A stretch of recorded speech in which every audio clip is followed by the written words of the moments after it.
नमस्कार दोस्तों, कैसे हो आप सब। हम आशा करता हूं कि आप सब माता रानी और भोलेनाथ की कृपा से आप सब बहुत ही अच्छे हो रहे स्वास्थ्य ही होंगे। दोस्तों, आज हम बात करने वाले हैं आपके दैनिक दिनचर्या के बारे में और आपके लव राशिफल के बारे में। दोस्तों, आपको हम बता दें कि जिंदगी का सबसे बड़ा प्रेम मिलन होने वाला है। जी हां दोस्तों, ये मिलन कोई सामान्य मिलन नहीं, बल्कि हजारों साल पुराने प्रेम का पुनर्मिलन है। पिछले जन्मों में तुम दोनों का मिलन अधूरा रह गया था, इसीलिए इस कलयुग में तुम दोनों का मिलन एक दिव्य और महान प्रेम मिलन बनने जा रहा है। ये सिर्फ एक जन्म का नहीं, बल्कि सातों जन्मों का संगम बनने वाला है। क्योंकि दोस्तों, जब सच्चा जीवन साथी प्यार करता है, तो अगर वो एक जन्म पूरा नहीं हो पाता तो वो अगले जन्मों में भी साथ नहीं छोड़ता।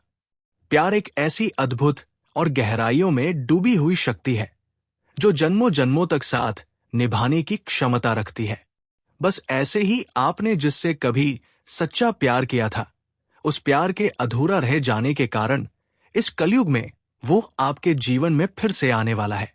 और इस बार ये प्रेम संबंध सिर्फ महत्वपूर्ण ही नहीं, बल्कि आपके पूरे जीवन को आध्यात्मिक रूप से भी बदल देने वाला है। दोस्तों, ये कोई साधारण प्रेम रिश्ता नहीं है। ये एक ऐसा मिलन है जो समय काल और जन्मों की सीमाओं को पार कर चुका है। ये एक ऐसा प्रेम है जो अधूरा था, लेकिन उसकी अधूरी प्रेम मिलन आज के इस जीवन में एक संपूर्ण गाथा बनने जा रही है। प्रेम केवल एक भाव नहीं है, प्रेम एक ऊर्जा है, एक कंपन है, एक ऐसा आध्यात्मिक जुड़ाव है जो आत्माओं को जन्म जन्मांतर तक एक दूसरे से जोड़कर रखता है। क्या आपने कभी किसी को पहली बार देखकर महसूस किया है कि आप उन्हें पहले से जानते हैं? क्या कभी किसी अनजान से मिलकर आपके भीतर अजीब सी शांति महसूस हुई है? तो समझ लीजिए, वो प्रेम इस जन्म का नहीं, बल्कि पिछले जन्म का है। जी हां दोस्तों, दो आत्माएं जब किसी जन्म में मिलती है और उनका प्रेम अधूरा रह जाता है, तो वो अधूरी भावना ब्रह्मांड में अनंत काल तक यात्रा करती रहती है।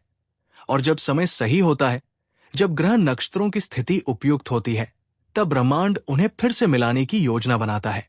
जी हां दोस्तों, मान लीजिए पिछले जन्म में आपने किसी से अत्यंत प्रेम किया। शायद परिस्थितियां आपके विरुद्ध थी, समाज ने साथ नहीं दिया, या किसी दुर्घटना ने आपको अलग कर दिया।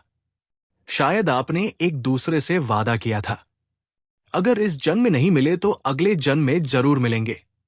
ऐसा वादा सिर्फ जुबान से नहीं, आत्मा से किया गया होता है, और आत्मा अपना वादा कभी नहीं भूलती। ज्योतिष शास्त्र में इसे पूर्व जन्म संस्कार या प्रीवियस लाइफ कर्मा कहते हैं। ये वही शक्तिशाली बंधन होता है जो आपको बार बार एक ही आत्मा की ओर खींचता है। जी हां दोस्तों, अब बात करते हैं ज्योतिषीय दृष्टिकोण की। कौन से संकेत ये बताते हैं कि आपका प्रेम इस जन्म में पिछले जन्म से जुड़ा है? चंद्रमा भावनाओं का प्रतिनिधित्व करता है और शुक्र प्रेम का। यदि आपकी कुंडली में इन दोनों ग्रहों का विशेष संबंध है, तो ये संकेत हो सकता है पिछले जन्म का अधूरा प्रेम इस जन्म में पूर्ण होने जा रहा है। राहु केतु हमारे पिछले जन्म के कर्मों को दर्शाते हैं। यदि आपकी कुंडली में राहु या केतु सातवें भाव या लग्न पर असर डाल रहे हैं, तो समझिए आपके जीवन में कोई ऐसा व्यक्ति आएगा जो पिछले जन्म से आपके साथ जुड़ा हुआ है। जी हां दोस्तों, जब किसी विशेष ग्रह की दशा या गोचर शुरू होती है, तो वो आपकी आत्मा से जुड़ी घटनाओं को सामने लाती है। अगर ऐसे समय में कोई व्यक्ति आपके जीवन में आता है और सब कुछ अचानक बदल जाता है, तो समझिए ये वही आत्मा है जो आपके अधूरे प्रेम को पूरा करने आई है। जब वो आत्मा आपके जीवन में आती है, तो आप सब कुछ भूल जाते हैं। समय रुक जाता है, सांसें थम सी जाती है, और सिर्फ एक एहसास बाकी रह जाता है। ये वही है जिसे मैं जन्मों से खोज रहा था। आपका दिल बिना वजह उसके लिए धड़कता है। उसके साथ समय बिताना किसी ध्यान की तरह लगता है। आपको लगता है जैसे वो आपकी हर बात बिना कहे समझ जाता है। जी हां दोस्तों, जिसका वादा आपने पिछले जन्म में किया था, जिसे ब्रह्मांड ने खुद संभव बनाया है।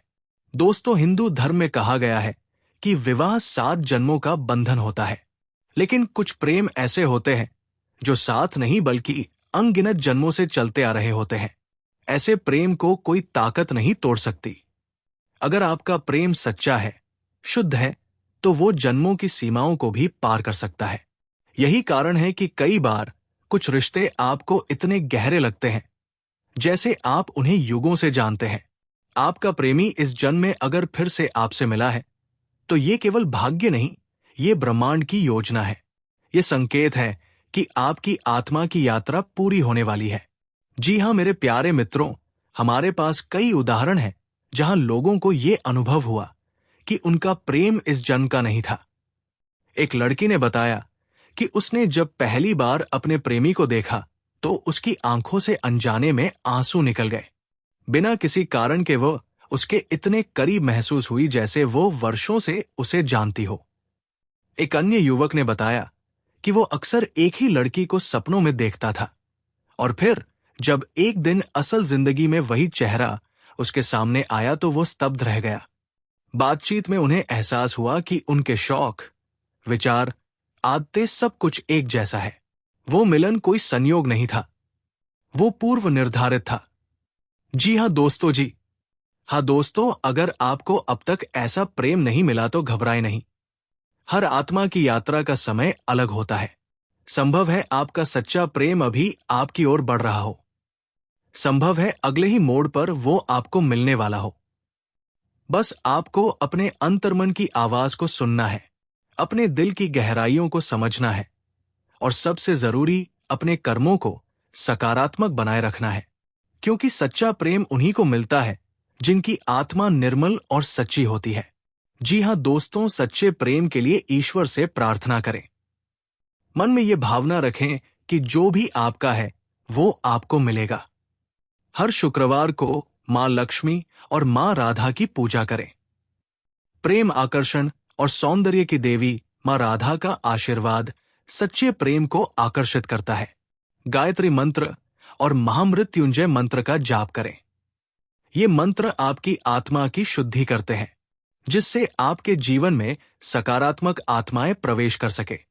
अपने भीतर प्रेम और करुणा विकसित करें। जैसा भाव आप भीतर रखेंगे वैसी ही आत्मा आपकी ओर आकर्षित होगी। जी हाँ दोस्तों, अगर आपका प्रेम अधूरा रह गया था, अगर आपके दिल में कोई ऐसी आत्मा बसती है जिसे आप आज भी महसूस करते हैं,